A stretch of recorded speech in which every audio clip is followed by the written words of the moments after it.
Hi, and welcome. As you can see, I'm sitting here in my pajamas. I thought, instead of our regular Sabbath school, that I would begin reading you a story every week. And our story tonight is called Singer on the Sand. And it's a true story about a missionary family that has come to live on the Great Sangir Island. There's a dad, a mom, a young boy, a young girl, and there's a witch doctor. There's a chief, and there's the headsmen who are not happy that this family has come to live on their island. And on top of all of that, there's a volcano that keeps spewing smoke. It looks like it's about ready to erupt. So I want you to sit back, maybe go put on your pajamas, grab a bowl of popcorn, and listen to this exciting story. I will be presenting a chapter every week called Singer on the Sand. Chapter 1, Visitors. The sun had not yet risen above the hills of Great Sangir, but already the first bright light touched the volcano and tipped it with purple fire. The lower part of the smoking mountain still lay in shadow, and its shore ran out into the ocean like the green, mossed-over roots of a giant stump, rotted away to a dull point. The boy, Satu, settled himself among the high rocks on the south side of the little bay that opened on the island's western shore. He puffed to catch his breath. He had run all the way from his father's house to see the sun rise on the fire mountain. The plumes of vapor that floated about its summit fascinated him, and from the safety of his rocky perch he often greeted the morning, watching the living color creep down the mountain as the light advanced, until the new day lay like a blessing all around him. The blue sea that stretched for a couple of miles between him and the fire mountain was smooth this morning, and only the faintest of breezes stirred the surface with ripples. The tide was out, and from the coral rocks below his hiding place, the sharp smell of salt water and the damp sea floor came up to him. He breathed it in with eager joy, and it reminded him that the fish would be cooked for breakfast by now, and he had better hurry home. Then he saw the little inter-island boat around the point of land that sheltered the bay from the southwest. The freight boat did not come often. Satu stood up. He quivered all over with excitement. All thoughts of rushing home to breakfast vanished from his mind. The landing place was so close that he could stand right here and watch the unloading. Or, of course, he could run down to the landing place. He stood there among the rocks like a bird posed for flight.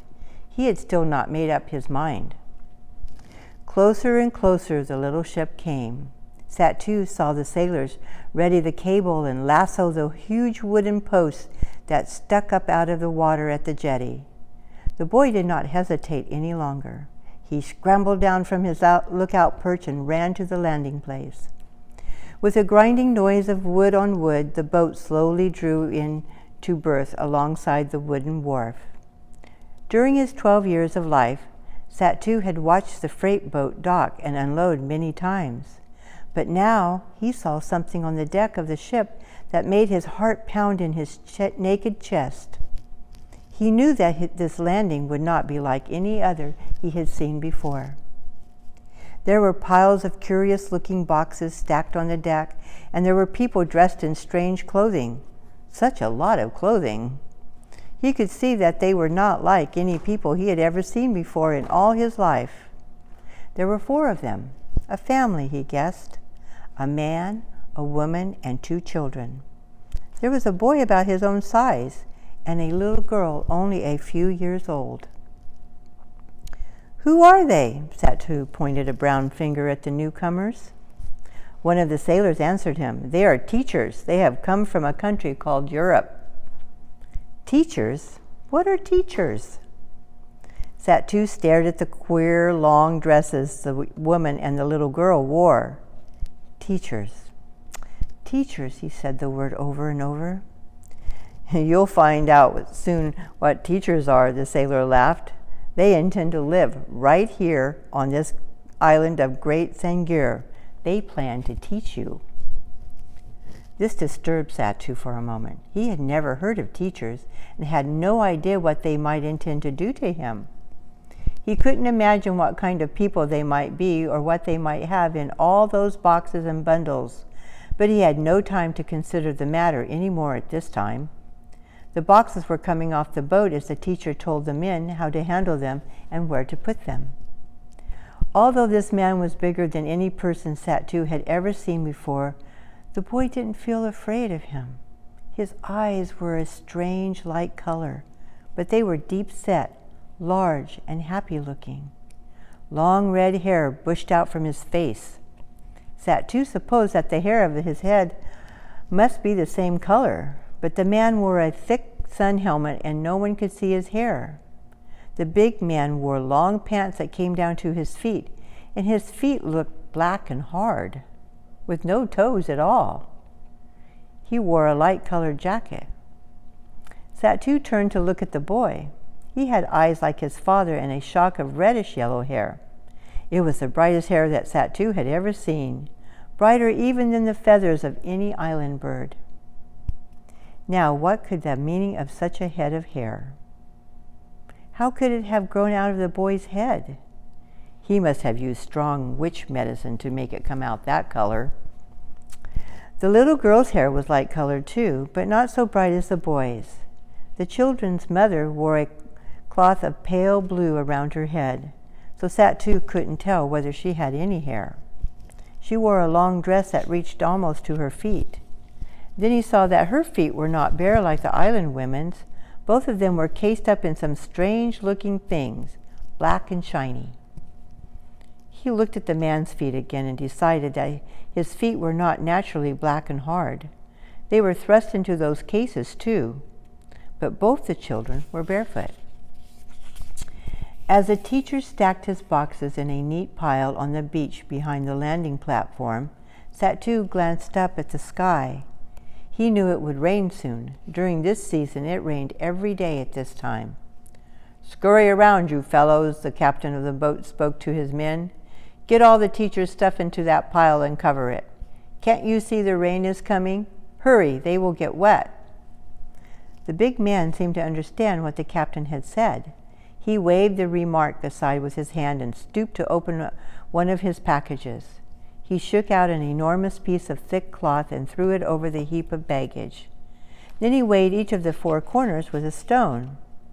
While everyone else scurried back into the boat and sheltered under its foredeck, the teacher waited for the first sharp flurry of raindrops, then lifted one corner of the gray cloth and crouched there with his boxes, holding the cover over him like a leaf. Satu hadn't moved. He cared nothing for the rain. He wore only a loincloth made of bark, and it dried easily. The cool rain felt good on his skin, and he lifted his face to the downpour. Then he saw the big man under the gray cloth beckon him to come. The man pointed to the shelter as he crouched and invited Satu to join him there. Suddenly Satu felt afraid. Chills chased each other up and down his back. He turned and pelted home through the rain. Faster and faster he ran until he burst into his father's hut where the family were just finishing breakfast. "Where have you been?" his mother asked. "We called and called. What were you doing?" "There's a boat," Satu grasped out the words. "It has just come and there are strange people on it." Yes, the teacher. He threw himself on the matted floor beside his father, Chief Meriden. The chief sat for a moment and looked at his son. Then he sat down again at his banana leaf plate. He dipped up his fish and taro with a steady hand. "How many of the strange people are there?" "Just a big man, a woman, and 2 children." "Well, if there are no more than that, we needn't be afraid. We can easily handle a few." "Come now, eat your breakfast," Satu's mother handed him a leaf plate piled with food. The drip, drip of the rain beat on the thatched roof with a muffled sound. The pigs under the house grunted, squealed, and fought with one another as they crowded away from the driving rain. Satu looked out the open door of the hut and saw the grove of coconut trees bend before the stiff wind. The man is sitting over there at that landing place under a big piece of cloth. It is so large it covers all his boxes. He has a great pile of things he has brought along. Trade goods, the chief muttered between bites of food. Merchandise. No, I'm sure it isn't. Satu finished his last gulp of taro and wadded the green leaf that had been his plate. I'm sure. You see, the captain of the boat was very polite to him, and one of the sailors told me that this man is a teacher. He intends to stay here, to live here. What's a teacher, Father? The chief stopped eating and ran his hands through his thick, curly hair. He got to his feet and looked out the open door toward the landing place. A teacher? A teacher? And they plan to stay here? That sailor told me they would. Satu came to stand beside his father in the door. Together they gazed out into the heavy shower. The rain beat down in sheets, and it was impossible to see anything so far away as the boat landing. Where will they stay? Satu studied his father's face.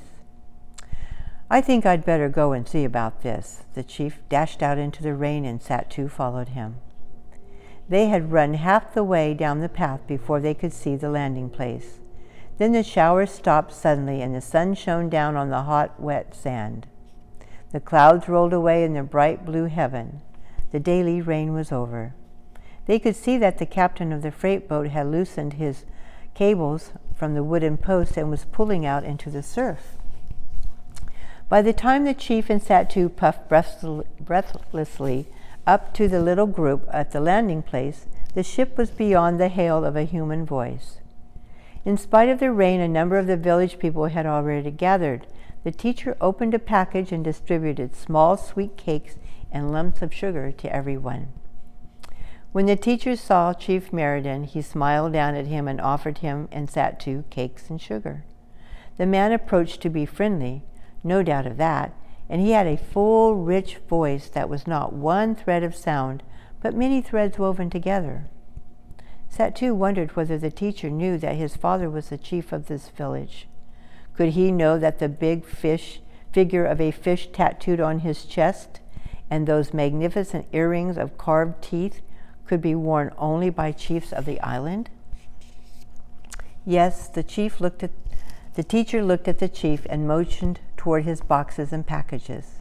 He pointed in the direction of the village among the coconut trees on the rising ground to the north. He waited for the chief to make some motion of welcome. But Satu saw that his father was puzzled and could not think what to do.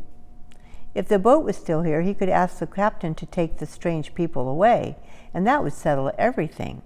But the boat was now far out in the choppy ocean. No one knew when it might return. It might be weeks. The strange woman and the children sat on the pile of boxes.